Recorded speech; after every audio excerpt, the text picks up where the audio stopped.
नमस्कार बच्चों, एक बार फिर से आप लोगों का रेडियन गुरुकुल के डेली करंट अफेयर सेशन में स्वागत है। बच्चों, आज की क्लास में हम लोग बात करने वाले हैं 23 और 24 अगस्त की बहुत ज़्यादा इंपॉर्टेंट घटनाओं की, जो आपके आने वाली परीक्षाओं के लिए बहुत ज़्यादा महत्वपूर्ण होने वाली हैं। चलिए बच्चों, आज के सेशन को शुरू करते हैं और सबसे पहला क्वेश्चन आपके सामने स्क्रीन पे आ गया है। When is national space day celebrated in India? यानी कि भारत में राष्ट्रीय अंतरिक्ष दिवस कब मनाया जा रहा है? तो बिल्कुल बच्चों याद रखिए, ये क्वेश्चन बहुत ज्यादा इंपॉर्टेंट है, क्योंकि इंडिया में पहली बार है जब हम लोग नेशनल स्पेस डे सेलिब्रेट कर रहे हैं। बच्चों, ये जो नेशनल स्पेस डे सेलिब्रेट किया जा रहा है वो 23 अगस्त को किया जा रहा है।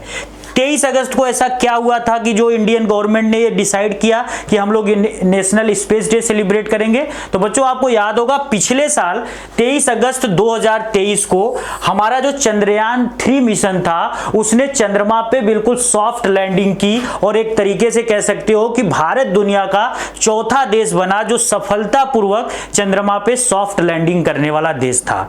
इसके पहले सबसे पहली बार 1959 में रसिया पहला देश था जिसने चंद्रमा पे बिल्कुल सॉफ्ट लैंडिंग की थी।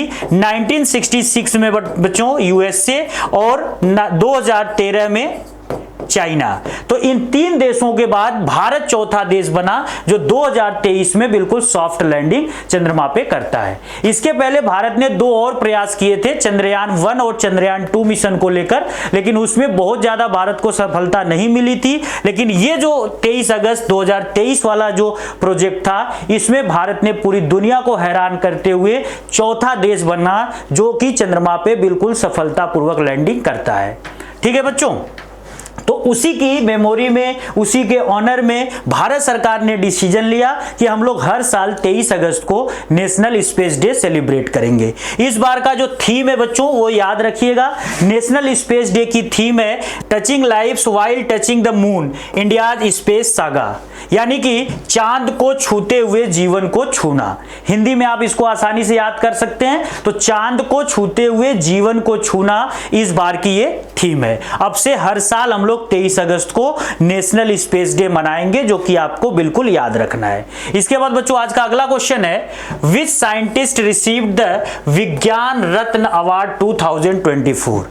तो ये जो विज्ञान रत्न अवार्ड है ये भी पहली बार शुरू किया जा रहा है। नेशनल स्पेस डे के दिन इसको डिस्ट्रीब्यूट किया गया हमारे प्रेसिडेंट द्रौपदी मुर्मू के द्वारा। तो बच्चों याद रखिएगा, भारत में जो साइंस टेक्नोलॉजी है उसके क्षेत्र में जो भी बड़े बड़े वैज्ञानिक हैं जिन्होंने काफी अच्छा काम किया, देश के विकास में उन्होंने काफी ज्यादा कंट्रीब्यूशन किया, उन्हीं लोगों को यह सम्मान दिया जाएगा। और इसमें जो सबसे बड़ा सम्मान होगा बच्चों, उसका नाम होगा विज्ञान रत्न पुरस्कार। ये एक तरीके का लाइफ टाइम अचीवमेंट होगा, और ये पहली बार दिया गया है नेशनल स्पेस डे के दिन। तो किसको दिया गया है बच्चों, याद रखिएगा, उनका नाम प्रोफेसर गोविंदराजन पद्मनाभम। ये नाम बिल्कुल याद आपको रखना है। ये भी नाम आपको एग्जाम में घूमते हुए बार बार दिखाई देगा। ये देखिए बच्चों, यहाँ पे अवार्ड राष्ट्रपति द्वारा दिया जा रहा है उनको।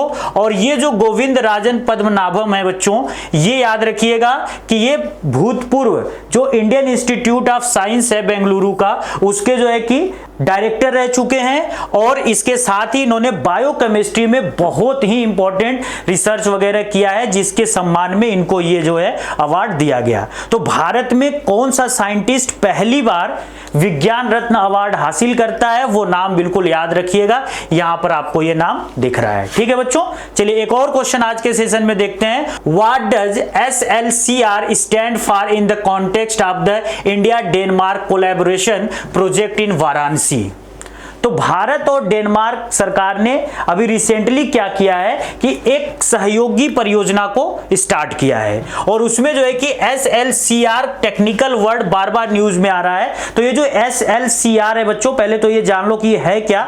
तो यह स्वच्छ नदियों पर स्मार्ट प्रयोगशाला, smart laboratories on clean reverse. तो ये नाम बिल्कुल आपको याद रखना है कि भारत और डेनमार्क ने जो कोलैबोरेशन किया है उसमें SLCR क्या है। तो SLCR का मतलब है smart laboratory on clean reverse. अब थोड़ी सी यहां पे बात कर लें कि जो वाराणसी में ये जो प्रोजेक्ट लॉन्च किया गया, इसका बच्चों मेन पर्पज है वाराणसी की जो एक बहुत पुरानी रिवर है वरुणा, उसी को यहां पर क्या करना है, दोबारा से उसका पुनरुद्धार करना है बच्चों। ठीक है, तो IIT BHU के जो प्रोफेसर्स हैं वो मिलकर यहाँ पे काम करेंगे और साथ में डेनमार्क गवर्नमेंट की जो टेक्निकल टीम है वो यहाँ पे पूरी की तरह से सपोर्ट करेगी। बच्चों डेनमार्क यूरोप का एक देश है जिसके कैपिटल का नाम कोपेनहेगन है और डेनमार्क काफी ज्यादा विकसित देशों में शुमार किया जाता है।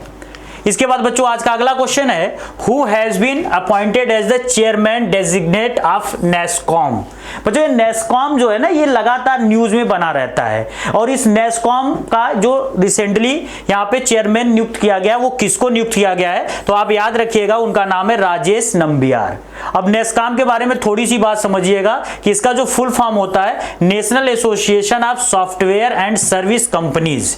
ठीक है बच्चों, तो यह एक तरीके से प्राइवेट इंस्टीट्यूशन है जिसका एस्टेब्लिशमेंट 1988 में किया गया था और ये स्पेशली जो इंजीनियरिंग सेक्टर है वहां पर लगे लोगों के फायदे के लिए और उनके वेलफेयर के लिए यह संस्था काम करती रहती है। ठीक है बच्चों, इसके बाद एक और क्वेश्चन यहां पे देखते हैं, recently which organization issued world first carbon removal bond to fund Amazon reforestation.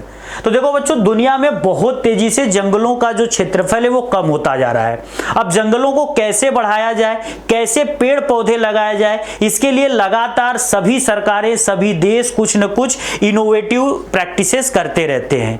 इसी श्रृंखला में वर्ल्ड बैंक ने क्या किया है, एक बहुत ही धमाकेदार प्रोजेक्ट लेकर आया है और वो कुछ बॉन्ड इशू कर रहा है। उस बॉन्ड का मतलब है कि आप वर्ल्ड बैंक को थोड़ा पैसा दो और फिर उस पैसे का जो रिटर्न आपको मिलेगा वो पैसा वर्ल्ड बैंक क्या करेगा, रिफॉरेस्टेशन जो करेगा अमेजन में, वहां पे जो नए नए पेड़ लगाए जाएंगे उन नए पेड़ों से कार्बन का कितना इमिशन होगा उसके हिसाब से उसका रिटर्न मिलेगा। तो एक तरीके से कह सकते हैं कि यहाँ पे जो इन्वेस्टमेंट हो रहा है किसी भी इंडिविजुअल के पैसे का, उसका जो रिटर्न होगा वो उस पेड़ के यानी कि जो जंगल लगाया जा रहा है उसके रिटर्न पे डिपेंड करेगा। तो ये बहुत अच्छा एक तरीके से प्रोजेक्ट है। इसमें कहीं ना कहीं जो प्राइवेट लोग हैं, जो आम जनता है, उनके पैसों के इन्वेस्टमेंट के साथ पूरी दुनिया में जंगलों के क्षेत्रफल को बढ़ाने का एक सराहनीय कदम उठाया गया है। और ये जो कदम बच्चों उठाया है, किसने उठाया है, ये वर्ल्ड बैंक ने उठाया है। तो बिल्कुल याद रखिएगा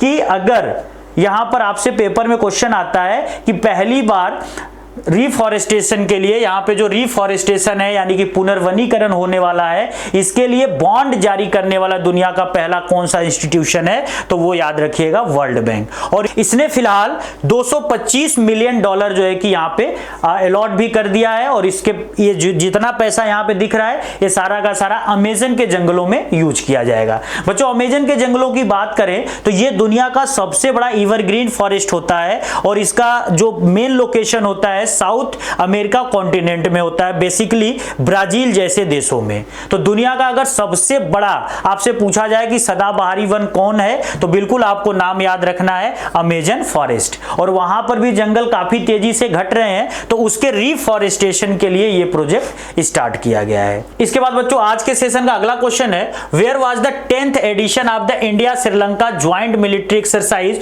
मित्र Shakti which concluded on August 25, 2024 held.